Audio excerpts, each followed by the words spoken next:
So this is a testimony by a university professor by the name of Daniel Bonvac, and he is supporting the Bill 17, representing himself as a private citizen of Texas. He's been on college campus for more than 50 years, for the past 43 years, as a professor of philosophy, who has taught more than 20,000 students. He's got a YouTube channel with more than 5 billion views. He published books, and he wants to talk about America's new ideology of diversity, equity, and inclusion.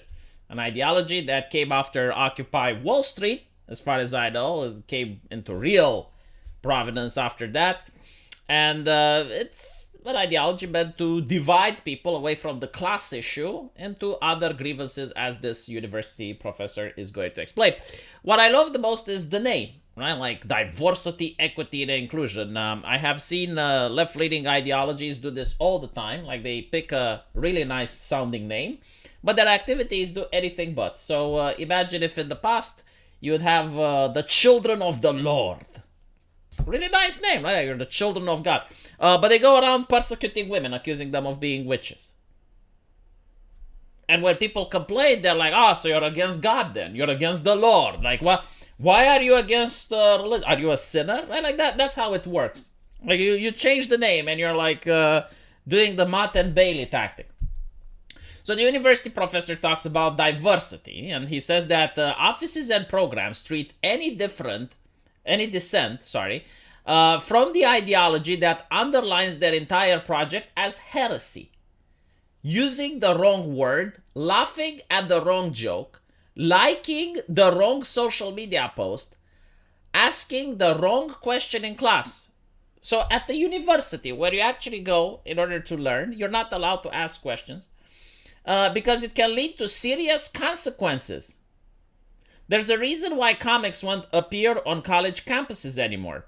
Saying the wrong thing gets you into trouble. This is very similar to how my parents grew up under the Soviet Union. I would quiver to find out how it's like to actually be at the American university. Can you imagine living under such conditions? The professor actually goes on and says that the problem is that it destroys social capital, that people don't trust each other. This is literally why Eastern Europeans are described by Westerners who come here as being very cold.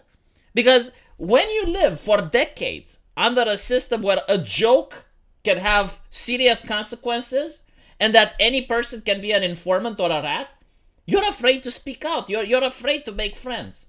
And this created over decades a culture where, yes, like people are more cold. If you want to see this culture in action, go to Germany and compare the behavior of people from East Germany with that of West Germany. Night and day difference. And sometimes it's just a couple of kilometers apart. And this is literally why, like this mentality, like making it so that people are afraid to joke. Like in the English language, it's even like, hey, it's just a joke, right? Like I didn't mean it. I don't have an intent to actually do what I say. That doesn't exist anymore. Why? Because diversity officers put programs that treat any dissent as heresy. You can't teach balanced courses that look on both sides of a controversial issue. You can't judge ideas on their merits. Even saying the word merit can get you into trouble because you may be accused of being a white supremacist. This is a university professor that says this. I'm sure that it's not very new because most people that are on social media, even YouTube, we know the terms of service, and we know that this is the case. We know people that got in trouble for jokes. Sam Hyde recently got canceled, by the way. I'm going to have to make a video about that. But this is not how life outside the internet is like. This is not normal. Like, this is being enforced top down. Most people do not agree with this behavior, and we're going to see why it's bad when this behavior is being enacted. Equity. To understand why diversity, equity, and inclusion offices advocate, we have a look at their ideology. I call it postmodernist Manichaeism. It is postmodern because it rejects the possibility of objective truth, objective knowledge, and reason. It replaces them with emotion, lived experience. Now they're cherry-pick anecdotes, right? Like, this is what it means, lived experience. It means anecdotal evidence. But, like, imagine this, right? Like, this is the way you can describe why postmodernism is evil. And not necessarily evil, like why you can't live in a postmodernist world. So, you're in your car at a supermarket, and the car is parked. And all of a sudden, the two cars that are next to you start moving backwards, but very slowly. Now, this creates the illusion that you're actually traveling forward. So, if you're caught unaware, like let's say your face was down and you're looking at your phone, and all of a sudden, like with the corner of your eye, you see that this is happening, you probably want to press the brakes. And within that fraction of a second, like, what do you do to figure out if you're moving or not? You're going to look at the horizon. You're going to look at other buildings. You're going to look at the street light. You're going to look at something that's fixed so that you try to notice in comparison with that thing if you're actually moving or not.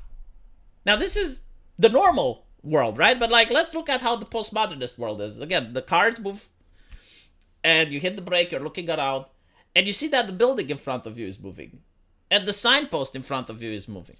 And the sun is moving. And everything is moving. And your car, the doors from your cars are moving. There is nothing fixed anymore. There is no more objective truth. You look at a map, you can't even know where north is. Because there is no objective north. There's no compass. There's nothing. You can't live like this. Like, human beings need to create anchors in order for us to be able to have conversations. So, this is why postmodernism is an ideology that cannot be used. And by the way, like, postmodernism can also be used in order to debunk wokeness. But for some reason, like, they don't want to do it. Like for example, you can say, okay, gender is a social construct, right? And they will say, well, people can change gender. And then you can apply the same logic to race. And you can say, okay, well, race is a social construct and people should be able to change race. In fact, they actually admit that race is a social construct, and you can make the argument for race far better than gender, because you can be like, well, 50 generations down the line, one of my descendants was black, and therefore I want to identify as black, because I have, like, his ancestry, I have his DNA, and therefore, like, I want to be able to present myself as an African American.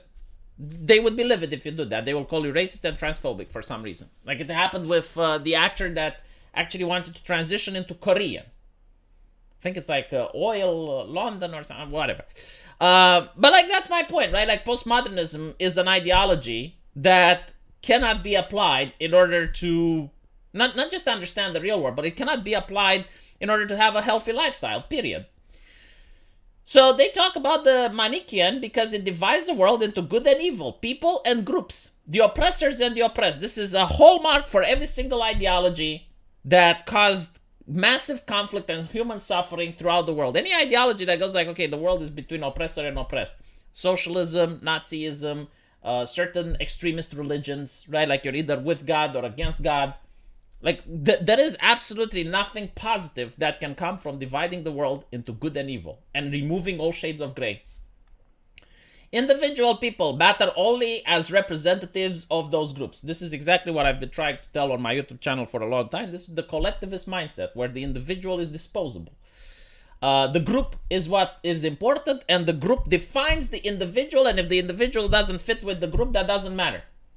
Like, you do not change your mind. Like, for example, if you believe that snakes are venomous, right? Like, the group is snakes that are venomous, and you find a snake that isn't.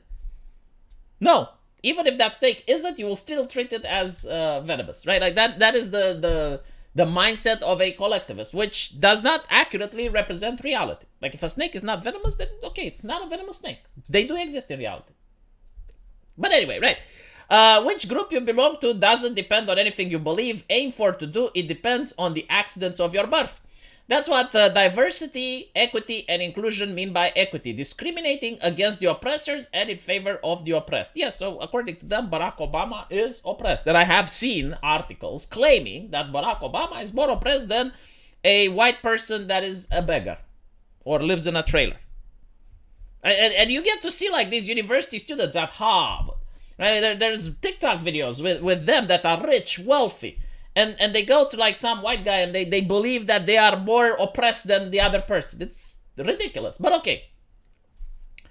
So apparently equity means discrimination. Inclusion. Dividing people into morally charged categories doesn't make them feel included. The program certainly doesn't welcome those who are assigned as the oppressor category, but they don't welcome those of the oppressed category either. They're told not to trust people around them, that their classmates, their teachers, their entire institution and society at large systemically biased against them. How can make anyone think that they belong? And it doesn't. At Texas A&M, survey shows 85% felt that they belonged before diversity, equity, and inclusion appeared, and now only 55% do. This is what Amazon was caught doing at Whole Foods, right? Like by promoting diversity, equity, and inclusion, they realized that it prevents unions. Because John and Juan usually get along just fine. It's only until the diversity lady comes and says, well, John, don't you think you're an oppressor? Well, Juan, don't you think you're being oppressed? It's not the bosses that Amazon that are oppressing you. It's not the company, right? Like, you figured that shit out yourselves because it seems you got some issues to solve, right? Like, you're gaslighting people. Let me close by pointing to two deeper problems. First, DEI destroys social capital. The network of trust and cooperation that binds people together. DEI tells people to react emotionally, not logically, to obsesses over small things such as microaggressions and micro-insults. Completely made up bullshit. Like microaggression would be if you tell me that I speak good English. I would be happy if someone does that because I worked hard in order to learn my English. I didn't, it's not something that it was assigned to me at birth. I actually had to struggle. And I know my English isn't perfect. I know that I can do better. But if someone tells me, hey, V, you speak really great English, I'll be like, okay, thank you. I appreciate it. The dictatus, the communicat coming from the academia is like, no, if you tell me that, it's a microaggression. And the thing is, it's not that you need to do a micro apology or the micro police comes up and put you in micro prison. No. You need to be fired. You need to be excluded. This is big shit. They call it a microaggression, but they treat it as if it's flat out racism. To suspect the motives of people around them, right? Because immediately you suspect that if someone comes up and tells you, hey, you speak really good English. Or someone comes up to me in America and says, so where are you from? Because the accent, right? They're interested in having a conversation. They want to know what I'm from. They want to ask about the culture, where I'm coming from, where I grew up, the geography. Maybe they want to travel there. I need to suspect that they're being racist, and they're doing this because they're evil. They want to hurt me. This is what they teach you at the university. It's absolutely ridiculous.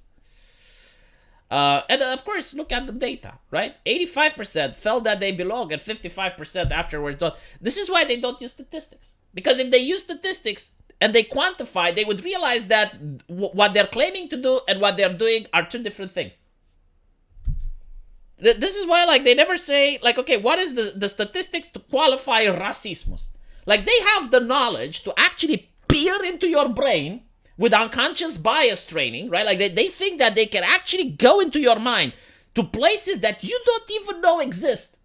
You yourself do not know about your biases, but they have the way to penetrate into your brain and go into the unconscious bias area, but they don't have a way to measure racism. And there's many ways you can measure racism. It's okay, well, how many offensive jokes have been said this month compared to the other one? Just have a category. But they don't want to, because the moment you have a standard, then you can actually put them under scrutiny. And you can say, all right, well, you done this. You removed all racist jokes. Now people feel more washed. People are a little bit more careful. You destroyed the social capital. Let's see what are the results, right? Maybe it's worth it. Maybe by doing this, you actually made the academia a more safer place. But what did that show is that no, people feel less included. Second, DEI corrupts the central mission of a university to discover and communicate the truth. DEI rejects the very concept of truth. Certain topics, questions, and methodologies are out of bounds in research and in the classroom. When we get to the point that DEI advocates denounce science and mathematics as racist, and they do, 2 + 2 = 5, we saw the articles, it's a sign that the threat to the university is profound. This is a university professor, right? And he is saying all the conspiracy theories that were said online, what are you talking about? The academia is perfect. There's nothing wrong with it. It's the academia. It's the only institution in mankind that cannot be corrupt, ever. Under any circumstance. No. The academia, it's almost like it's not staffed by human beings that can be influenced by ideology and be corrupt. No. Absolutely not. Right, very concerning. What can I say? Let me know what you guys think. And as usual, I will see you in the comment section. Take care.